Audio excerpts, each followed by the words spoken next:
এ কি? এ তো দেখছি একদম দক্ষিণেশ্বরের মন্দির। বাড়ির এত কাছে যে একটা মন্দির আছে তা তো জানতাম না। হ্যালো এভরিওয়ান, সবাই কেমন আছো?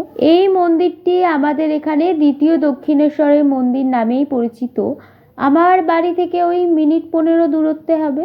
তাও দেখো, আমি এই প্রথমবার এই মন্দিরটাতে এলাম। মন্দিরে ঢুকেই দেখলাম আশেপাশে প্রচুর গাছপালা, অনেক রং বেরঙের ফুল গাছও আছে। ওই দেখো, ডালিয়া ফুলের কালারটাকে দেখেছো কি মিষ্টি।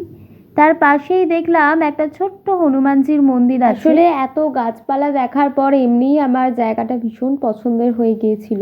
তারপর চলে এলাম যে জন্য এখানে আসা, মাকে দর্শন করতে।